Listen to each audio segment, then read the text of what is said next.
남편과 사별하고 홀로 지들 지켜온 박영숙 할머니. 그러던 어느 날 아들 준수 씨와 며느리 이연 씨가 갑자기 함께 살자고 제안하는데, 처음엔 다정했던 며느리의 태도가 점점 변하며 어딘가 지들 노리는 듯한 낌새가 느껴지기 시작한다.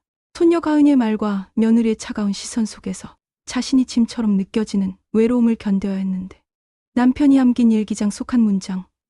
이곳은 당신의 삶을 지켜줄 피난처를 발견하며 영숙은 강하게 마음먹는다. 오랜 친구 수진 씨의 도움을 받아 며느리의 속셈을 파악하고 자신의 집과 존엄을 지키기 위한 은밀한 반격 작전을 시작하는데, 과연 영숙의 며느리의 탐욕으로부터 소중한 지들 지켜내고 자신의 삶의 진정한 주인이 될 수 있을까? 그리고 그녀의 반격은 어떤 결말을 가져올까? 잠시 후 오디오가 시작됩니다. 오디오 시청 전 구독과 좋아요 부탁드려요. 박영숙 여사의 일상은 고요하지만 단단한 루틴으로 채워져 있었죠. 남편을 먼저 떠나보내고 홀로 이 집을 지킨 지도 어느덧 5년. 매일 아침 떠오르는 해를 보며 마당에 작은 화단에 물을 주고 남편과의 추억이 깃든 낡은 라디오에서는 언제나 잔잔한 트로트가 흘러나왔습니다. 70대 초반의 나이에도 불구하고 영숙의 손길은 여전히 섬세했고 그녀의 집은 마치 잘 가꾼 박물관처럼 단정했습니다. 벽 한쪽을 가득 채운 가족 사진 속 남편은 언제나처럼 푸근한 미소를 띠고 영숙을 바라보고 있었죠.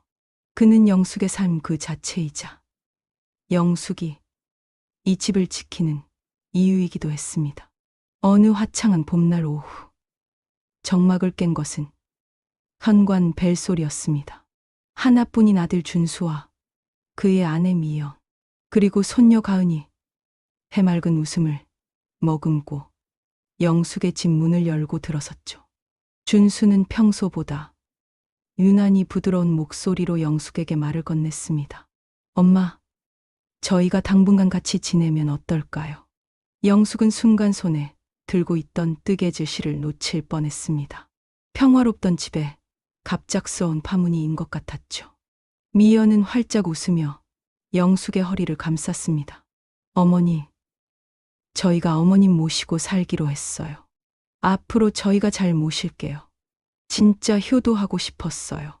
그녀의 목소리는 한없이 다정했지만 영숙은 본능적으로 뭔가 불안한 기운을 느꼈습니다. 평생을 살아오며 얻은 직감이라는 것은 종종 불길한 경보, 장치처럼 작동하곤 했으니까요. 아들의 말이라면 믿고 싶었고 사랑하는 손녀의 웃음소리를 더 가까이서 듣는 것도 싫지 않았습니다. 하지만 가슴속 깊은 곳 한 줄기 불안이 조용히 피어올랐습니다. 영숙은 그저 애써 미소 지으며 대답했죠. 그래, 그럼 같이 살아보자. 근데 나 생활은 내 방식대로 할 거다. 그녀의 말 속에는 작은 단호함이 묻어 있었습니다. 알 수 없는 불안감 속에서도 영숙은 자신의 삶의 방식을 지켜내고자 하는 희미한 의지를 놓지 않았습니다. 그렇게 영숙의 고요했던 삶에 예상치 못한 동거가 시작되었죠. 동거의 첫날, 미연은 예상대로 극진한 효심을 보였습니다. 어머님, 여긴 햇빛이 잘 들어서 아늑하실 거예요. 미연은 영숙의 방부터 정리하자고 제안했죠. 영숙이 평소 다도용 도구와 손바느질 재료를 모아두던 작은 다락방은 준수와 미연 부부에게 돌아갔고 손녀 가은은 작은 방을 쓰게 되었습니다. 영숙은 멍하니 이 상황을 지켜볼 뿐이었습니다. 며느리는 부지런히 집안 곳곳을 치우고 가구 배치를 바꾸었죠. 어머니, 이건 버릴게요.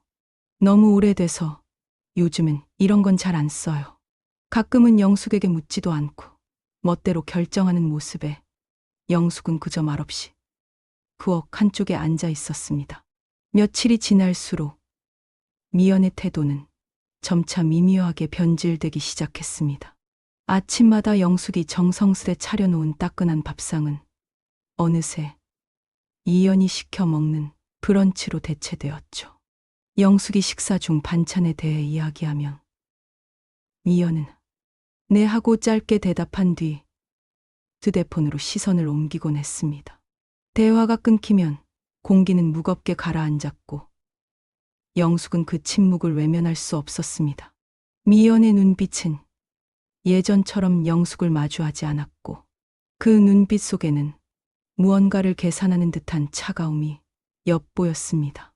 준수는 늘 피곤하다는 핑계로 대화에 응하지 않았고 영숙은 그 무언의 공기를 감지했습니다.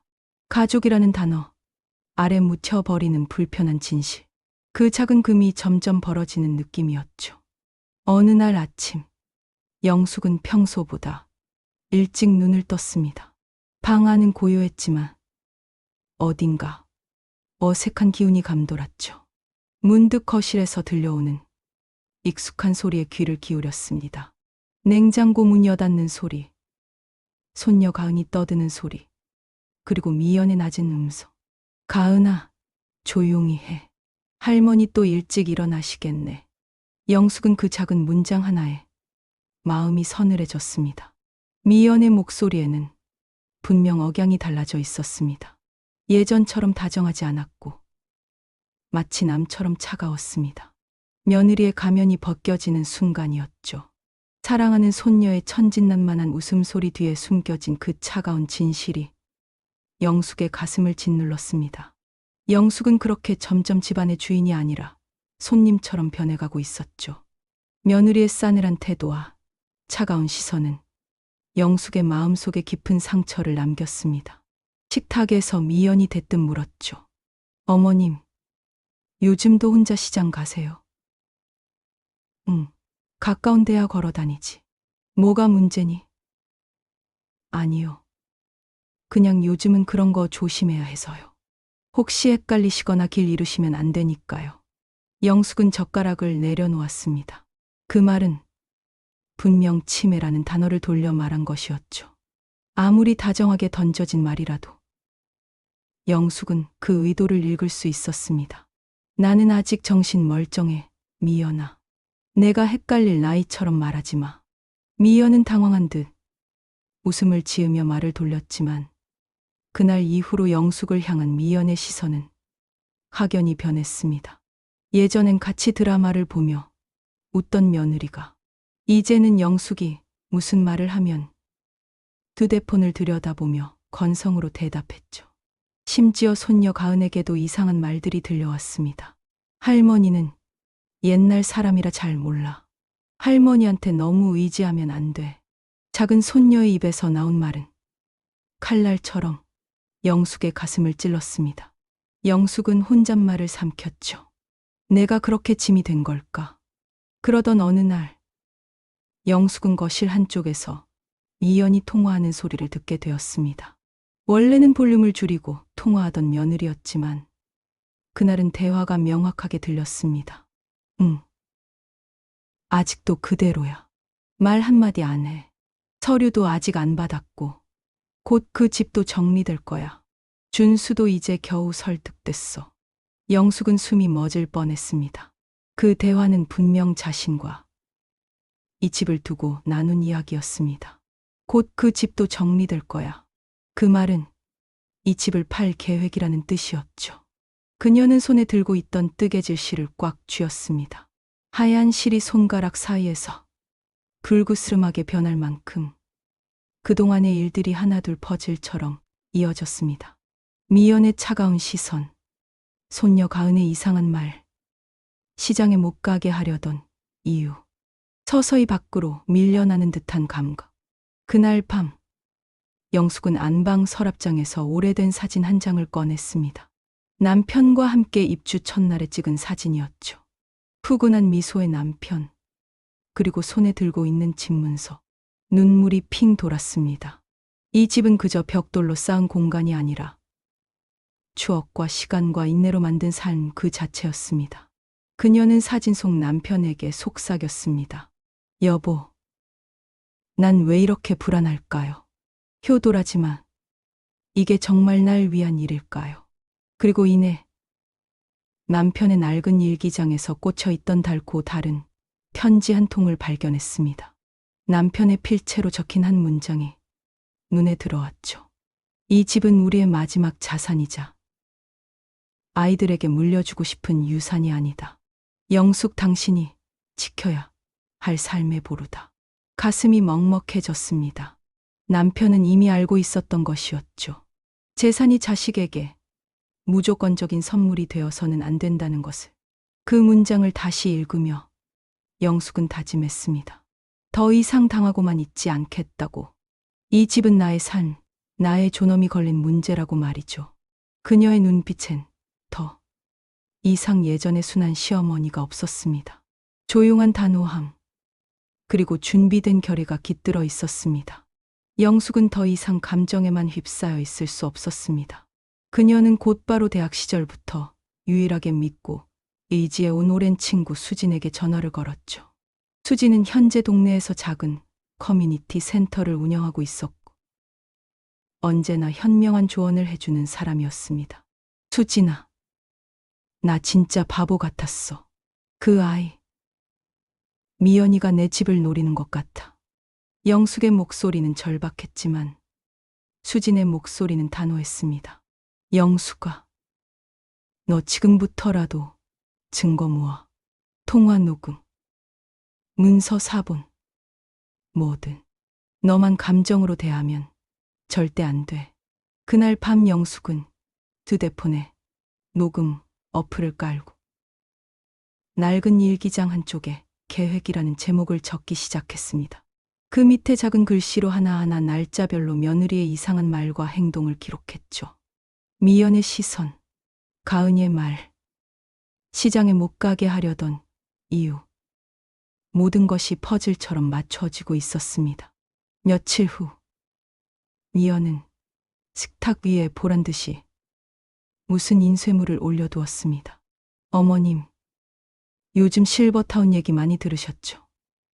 여기 보니까 조건도 좋고 의료시설도 완비되어 있고 혹시 마음 있으시면 언제든 알아볼게요.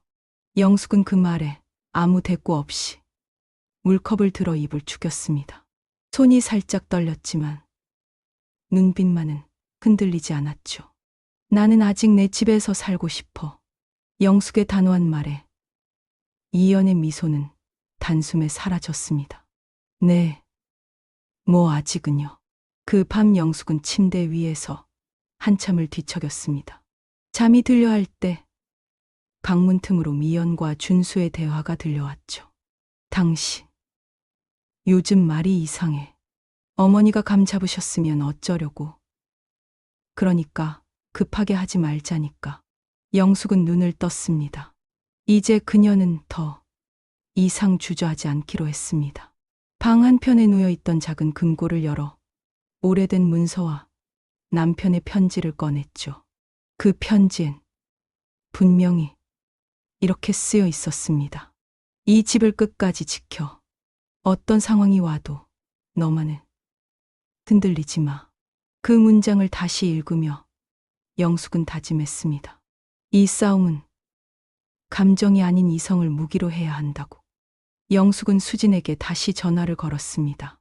수진아, 다음 주 시간 사람들 좀 소개시켜줘. 준비해야겠어. 수진은 반가운 목소리로 대답했습니다. 그럼 너만 준비돼 있으면 내가 다 도와줄게. 며칠 후 영숙은 수진의 지인들과 함께 작은 커뮤니티 회의에 참석했습니다. 거기엔 똑같은 문제를 겪은 어르신들이 모여 있었죠. 어떤 이는 자식에게 재산을 빼앗겼고 어떤 이는 치매 판정으로 요양원에 보내질 뻔했습니다. 내가 바보였지. 아들 말만 믿고 집을 넘겼더니 그해 겨울에 바로 쫓겨났어요. 며느리가 갑자기 제 사인을 위조해 뭘 팔았더라니까요. 법적으로는 막기도 어려워요. 그 말들을 들으며 영숙은 점점 더 확신을 가졌습니다. 자신은 절대 그렇게 되지 않겠다고. 오히려 이 모든 상황을 단전시킬 준비를 하겠다고 말이죠. 영숙은 일기장 맨 앞장에 다시 문장을 적었습니다. 의심은 병이 아니다. 내 삶을 지키는 방패다. 그리고 며칠 뒤 영숙은 조용히 수진과 함께 가짜 문서를 만들었습니다.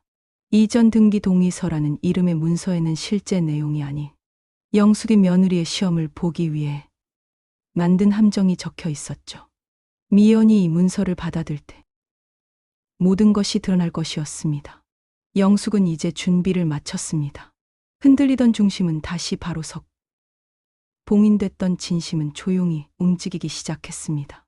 다음 무대는 며느리의 반응이었습니다. 너무 믿은 죄. 이젠 그 죄에서 벗어나야 할 때였습니다. 영숙은 침착하게 그러나 단호하게 다음 단계를 밟기 시작했죠. 이른 새벽 영숙은 여느 날과 다름없이 차를 끓였습니다. 부엌 창가에 앉아 물 끓는 소리를 들으며 천천히 숨을 고르던 그녀의 눈빛엔 어느새 예리한 결단이 깃들어 있었죠. 오늘은 단순한 하루가 아니었습니다. 영숙의 곁에는 얇은 봉투 하나가 놓여 있었습니다. 그 안엔 수진과 밤을 새워 준비한 함정용 문서, 바로 가짜 이전 등기 동의서가 들어 있었습니다. 이게 마지막 시험이다. 미연아, 내 본심을 보여줘. 영숙은 봉투에 노란 포스트잇을 조심스럽게 붙였습니다. 수진이가 말한 서류야. 시간 될 때 검토해줘. 라고 적혀 있었죠. 문장의 말투는 평소에 다정한 어투 그대로였지만 그 속엔 냉철한 전략이 숨어 있었습니다. 그녀는 봉투를 일부러 거실 탁자 위에 놓았습니다. 누구라도 쉽게 볼 수 있게 말이죠. 하루 종일 영숙은 일부러 바쁜 척 집안을 정리했습니다. 구석구석 먼지를 털고 책장을 재정리하고 심지어 손녀 가은의 장난감 상자까지 정리했죠. 하지만 그녀의 시선은 늘 거실 탁자 위 봉투를 향해 있었습니다. 점심 무렵 드디어 미연이 거실에 나타났습니다. 봉투를 보더니 흠칫 멈춰 섰죠. 영숙은 들은 채도 하지 않은 채 청소기를 돌리는 척했습니다. 미연은 조심스럽게 봉투를 집어들고는 말했습니다. 어머님, 이게 뭐예요? 아, 그거 수진이가 말로는 혹시라도 몰라서 이런 서류도 준비하라 하더라고. 나중에 너랑 준수도 참고하라고. 미연의 눈빛이 반짝였습니다. 그 반짝임은 놀라움이라기보다 탐욕에 가까운 것이었죠. 그녀는 아무 말 없이 고개를 끄덕이고 봉투를 들고 방으로 들어갔습니다. 시간은 느리게 흘렀습니다. 영숙은 점심도 건너뛴 채 안방으로 들어가 조용히 귀를 기울였습니다. 그리고 결국 들려왔습니다. 문틈 사이로 스며든 낮은 속삭임. 이거 진짜야? 우리 이름으로 넘길 수 있다는 거야? 조용히 해. 아직 엄마가 완전히 마음이 연 건 아니니까. 하지만 이 문서면 가능성 있어. 영숙의 입꼬리가 천천히 올라갔습니다. 계획대로였습니다. 미연은 예상보다 쉽게 미끼를 물었죠. 그날 저녁 영숙은 일부러 미연과 마주쳤습니다. 서류는 잘 봤니? 미연은 눈을 반짝이며 말했습니다. 네, 어머니. 정말 잘하셨어요. 요즘 복잡한 일이 워낙 많으니까요. 이런 거 준비해 두면 나중에 도움될 거예요. 영숙은 고개를 끄덕이며 따뜻하게 웃었습니다. 그러게 든든하네. 하지만 그 순간 영숙의 내면에서는 전혀 다른 감정이 타올랐습니다. 이젠 확실해졌습니다. 미연은 나를 생각해서가 아니라 집을 노리고 있었습니다. 그날 밤 영숙은 수진을 만나러 갔습니다. 조용한 찻집에서 마주 앉은 두 사람은 서로 눈빛만으로도 많은 말을 나눴죠. 미연이가 서류를 받아들였어. 그럼 다음 수순 들어가야지. 수진의 눈빛은 결연했습니다. 영숙은 고개를 끄덕이며 말했습니다. 이젠 본격적으로 시작해야겠어. 미연은 시험대에 올랐고 그녀의 탐욕은 분명하게 드러났습니다. 수진은 가방에서 두꺼운 서류철을 꺼냈습니다. 이건 가정 내 재산 보호 전략 초안이에요. 세세한 내용은 다음에 변호사와 함께 조율해야 하지만 기초는 다 준비됐어요. 영숙은 떨리는 손으로 서류를 넘겼습니다. 몇 장을 넘기던 그녀의 손이 멈췄죠. 남편과 함께 찍은 사진이 스캔되어 문서 한쪽에 끼워져 있었습니다. 그 사진 아래 손글씨로 쓰인 문장이 있었습니다. 지켜야 할 것은 집이 아니라 당신의 존엄입니다. 영숙은 눈시울이 붉어졌습니다. 그리고 그 순간 마음속 깊은 곳에서 결심이 다시 한번 단단히 매듭지어졌습니다. 이제 이 싸움은 재산을 위한 것이 아니라 자신을 지키기 위한 싸움이었습니다. 그리고 그녀는 그 누구보다도 준비되어 있었습니다. 수진의 도움은 영숙에게 단순한 전략 이상의 것이었습니다. 그것은 일종의 깨달음이었죠. 나이 들어도 약해졌다고 생각되는 순간에도 사람은 자신의 삶을 지킬 권리가 있고 또 지켜내야 한다는 사실. 수지는 그 진실을 영숙에게 심어주었습니다. 이 문서는 내 이름으로 된 거야. 누가 봐도 이 집은 명백히 내 소유로 유지되게끔 만들어줬고 누구도 건들 수 없게끔 조건을 설정했어. 수진의 말에 영숙은 눈이 번쩍 뜨였습니다. 그녀는 평생을 참고 이해하며 살았죠. 남편의 가족을, 자식을, 그리고 며느리를. 하지만 이제는 자신을 위해 나서야 할 때였습니다. 그런 방법이 있었구나. 그동안 난 그냥 다 믿고만 있었는데. 수지는 차분히 말했습니다. 이제 믿어야 할 건 너의 판단이야. 누구보다 현명하잖아. 그날 이후 영숙은 매일 밤 수진과 회의를 이어갔습니다. 한밤중 동네 카페 구석자리 혹은 수진의 집 작은 서재, 노트북을 펴고 조용한 목소리로 하나하나 계획을 세웠죠. 수진의 커뮤니티는 상상 이상으로 광범위했습니다. 금융 전문가, 노인보호 변호사, 부동산 전문가까지 모두가 한마음으로 영숙을 도왔습니다. 며칠 후 영숙은 거실 한편에 놓인 작은 문서를 들고 며느리에게 다가갔습니다. 미연아, 지난번 서류 말인데 내가 좀 더 알아봤거든. 수진이가 얘기하던 전문가가 있어서 조율했어. 이 문서들이 이제는 내 이름으로 확실히 봉인됐어. 미연은 웃으며 받아들였습니다. 잘하셨어요, 어머니. 요즘엔 뭐든 미리 준비해야죠. 하지만 그녀의 손끝이 떨리는 것을 영숙은 놓치지 않았습니다. 그 미세한 떨림. 그건 불안이었습니다. 계획이 틀어졌을 때 나오는 본능적인 반응이었죠. 며칠 뒤 미연은 다시 문서를 보자고 했습니다. 영숙은 무심한 척 대꾸했죠. 아, 그거 이미 수진이가 다 처리했어. 법원에도 등록했고. 미연의 눈이 휘둥그레졌습니다. 네, 벌써요.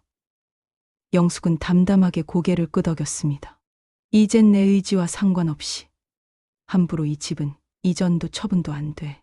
그게 마음 편하더라. 그날 저녁 영숙은 거실에서 가은이와 그림을 그리고 있었습니다. 미연은 방에서 전화를 받으며 마치 폭탄이라도 터진 듯 날카롭게 말했습니다. 이모, 다 엉망됐어.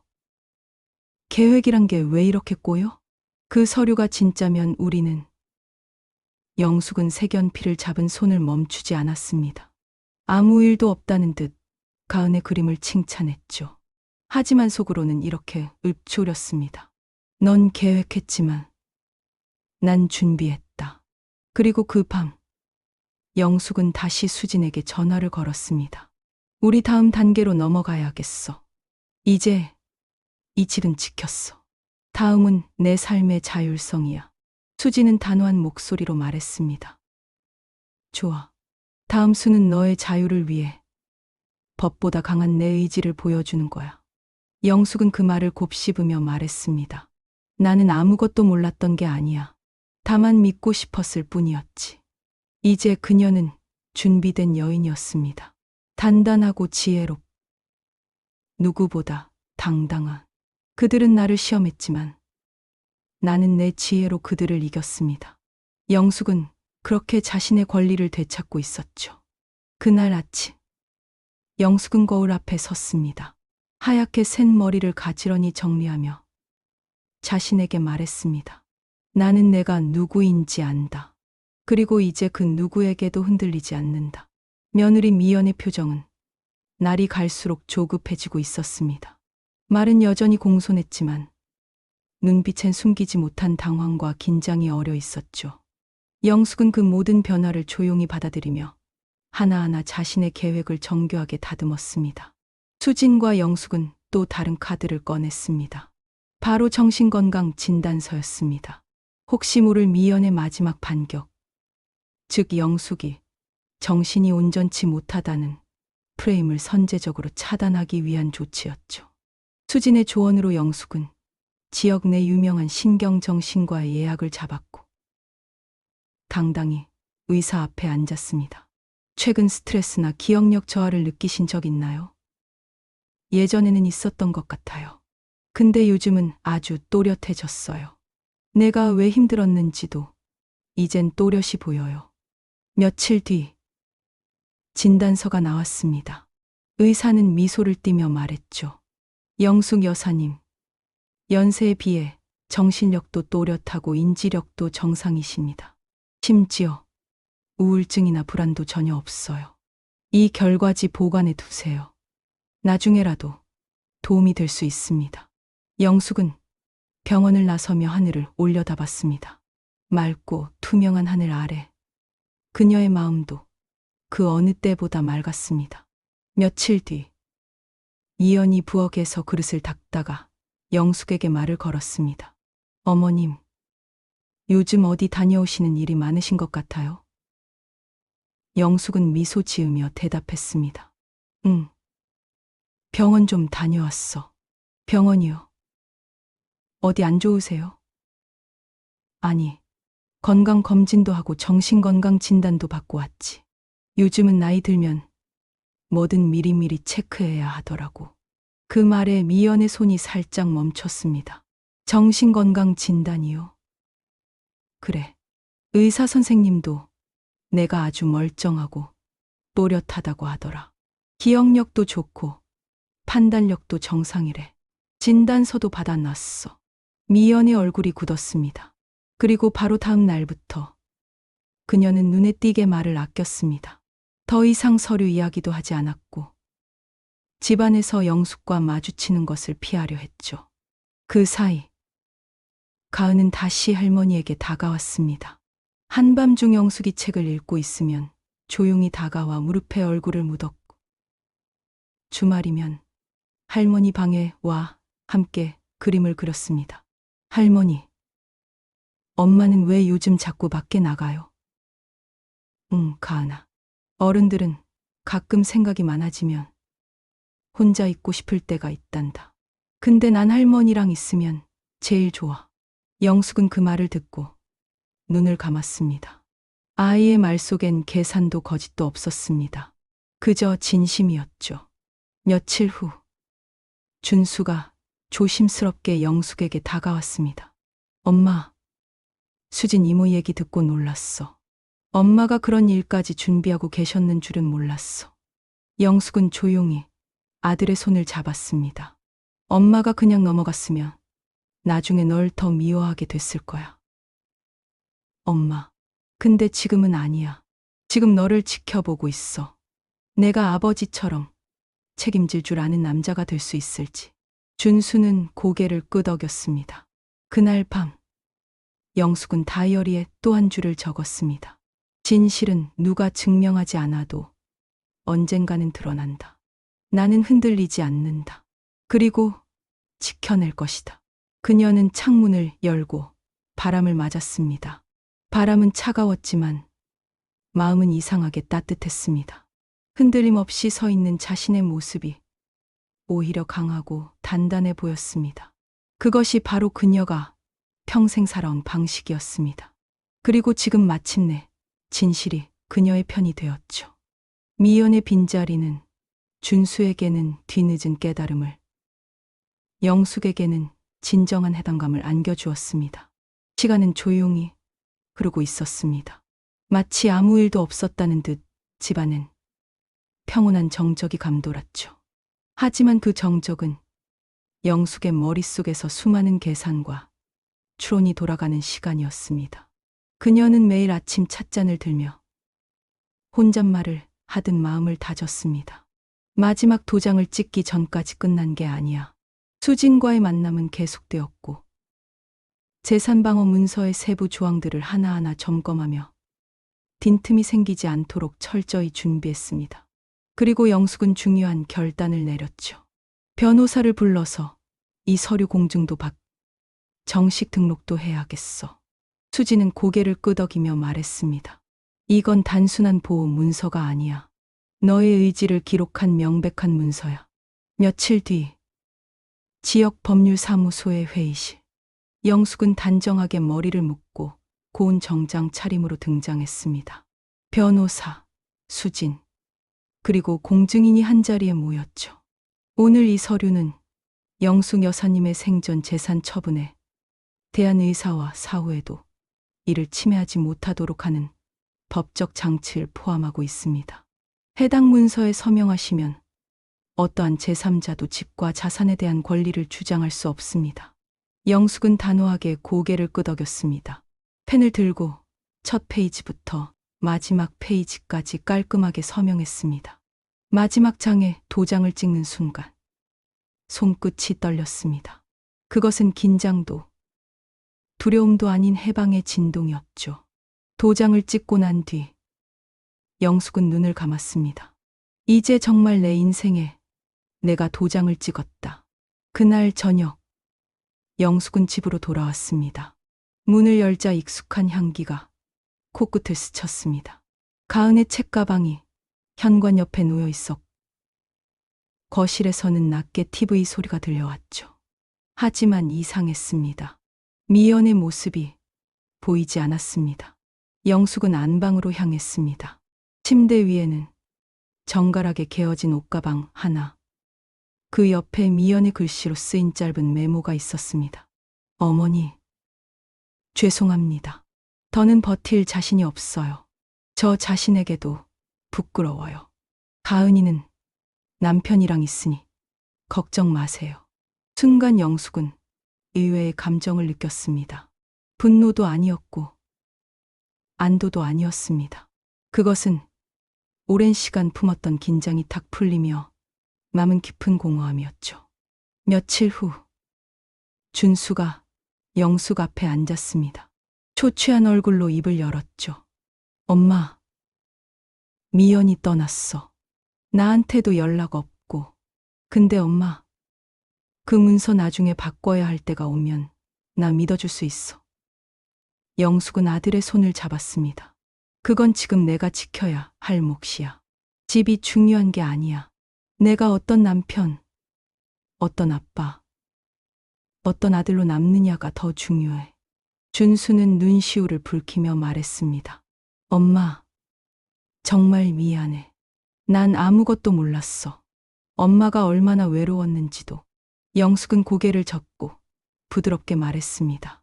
괜찮아. 사람은 언제든 바뀔 수 있어. 늦지 않았어. 그날 밤 영숙은 다이어리를 열었습니다. 그리고 마지막 페이지에 다음과 같이 적었죠. 봉인된 건 단지 문서가 아니었다. 나의 희망, 나의 존엄, 그리고 나의 이름. 이제 누구도 그걸 훼손할 수 없다. 며칠 후 마을회관의 수진과 함께 나타난 영숙은 봉사활동 신청서를 작성했습니다. 동네 노인들과의 다정한 웃음, 어르신들에게 따뜻한 차를 건네는 손길. 그녀는 이제 더 이상 두려움 속에 사는 여인이 아니었습니다. 미연이 떠나간 자리는 텅 비었지만 오히려 그 공백이 영숙에게는 새로운 가능성이 되었습니다. 가은은 여전히 할머니 무릎에 기대고 준수는 조금씩 자신을 바로잡아갔죠. 그리고 무엇보다 중요한 건 영숙 자신이 다시 자신의 삶을 사랑하게 되었다는 것이었습니다. 이제 나는 누구의 그림자도 아닌 내 삶의 주인이 되었죠. 그날 아침 마당의 매화나무의 새순이 움트기 시작했습니다. 영숙은 이른 햇살 아래 앉아 차 한 잔을 들이켰습니다. 세상이 달라진 건 아니었습니다. 여전히 집안엔 가은의 웃음소리와 준수의 어색한 미소가 오가고 이연은 떠난 채 돌아오지 않았죠. 하지만 영숙의 세상은 완전히 달라져 있었습니다. 그녀는 더 이상 눈치 보는 시어머니도 무시당하는 노년도 아니었습니다. 그녀는 온전한 자신의 이름으로 존재하는 한 사람, 박영숙 여사였습니다. 그날도 수진과 함께 지역 노인 복지센터를 찾았습니다. 그곳에서 영숙은 자원봉사자들과 함께 식사를 나누고 프로그램을 진행하고 가끔은 다른 어르신들의 이야기를 경청하며 고개를 끄덕였습니다. 한 어르신이 물었죠. 영숙 씨, 요즘 많이 밝아졌어요. 좋은 일 있으신가 봐요. 영숙은 잔잔한 미소를 지으며 말했습니다. 네, 저 드디어 제 이름으로 살아보기로 했거든요. 누구에게도 휘둘리지 않고 누구의 판단에 따라 가치가 매겨지지 않는 삶. 영숙은 그 삶을 살기로 결심했고 매일 조금씩 실천해 나갔습니다. 그건 세상을 바꾸는 대단한 일은 아니었지만 그녀의 인생을 되찾는 가장 확실한 방법이었습니다. 준수는 아버지가 남긴 공방을 정리하며 다시 작은 가구 제작을 시작했습니다. 언젠가부터 아들의 손에는 못질과 목공칼이 익숙해져 그의 표정엔 책임감이 자라기 시작했죠. 엄마, 가은이랑 같이 작은 책상을 하나 만들고 있어요. 애가 이제 공부하겠다고 난리해요. 영숙은 아들의 얼굴을 바라보며 뭔가 가슴 한켠이 찌릿하듯 따뜻해졌습니다. 잘했다. 그 책상 앞에 오래 앉아 있는 거 싫어했잖아. 그런데요. 이상하게 할머니 옆에 앉아 책 읽는 걸 제일 좋아하더라고요. 영숙은 말없이 웃었습니다. 그 웃음 속엔 복잡한 감정이 뭐가 있었습니다. 상처도 후회도 다 녹아 흘러내린 뒤 남은 단단한 사랑이었습니다. 그날 저녁, 준수는 조심스럽게 제안했습니다. 엄마, 매주 수요일에 복지관 봉사 가신다면서요. 혹시 저도 함께 가도 될까요? 영숙은 고개를 살짝 갸웃하더니 천천히 웃으며 고개를 끄덕였습니다. 그럼 같이 가자. 우리 봉사도 하고 삶도 다시 배워보자. 그 순간 영숙은 깨달았습니다. 사랑은 소유도 지배도 아니었습니다. 그저 함께 존재하며 지켜보는 것이고 그 사이에서 피어나는 존중이 진짜 사랑이라는 것을. 며칠 후 가은이 손편지 하나를 내밀었습니다. 알록달록한 색연필로 적힌 글. 할머니 사랑해요. 우리 집은 할머니 냄새나서 좋아요. 할머니가 만든 반찬이 제일 맛있고 할머니 방에서 자는 게 제일 포근해요. 커서 나도 할머니처럼 멋진 어른 될래요. 영숙은 편지를 들고 조용히 눈을 감았습니다. 뺨으로 한 줄기 눈물이 흘러내렸습니다. 그것은 슬픔이 아니라 감사였습니다. 사랑이 흘러넘치는 순간 그녀는 온전히 자신의 삶 안에 존재하고 있었죠. 그날 밤 그녀는 다시 다이어리를 펼쳤습니다. 마지막 페이지 아래에 덧붙이듯 적었습니다. 내 삶은 누군가의 시선을 위한 것이 아니다. 지금 나는 내 이름으로 살고 있다. 내가 지킨 집, 내가 품은 가족, 내가 선택한 자유. 이것이 바로 나의 인생이다. 그리고 창밖을 바라봤습니다. 늦은 봄의 바람이 살짝 커튼을 흔들었죠. 그 바람 속엔 어쩌면 새로운 인연과 더 넓은 사랑이 담겨 있을지도 모릅니다. 이제야 진짜 내 인생이 시작되었습니다. 그녀는 눈을 감고 깊이 숨을 들이켰습니다. 삶의 무게도 상처도 다 지나간 자리 위에 이제는 강인한 박영숙이라는 한 여인의 새로운 계절이 피어오르고 있었습니다. 오디오 재미있게 들으셨나요? 다음에도 더욱 좋은 오디오로 찾아뵙겠습니다. 구독과 좋아요는 제가 영상을 만드는데 힘이 됩니다.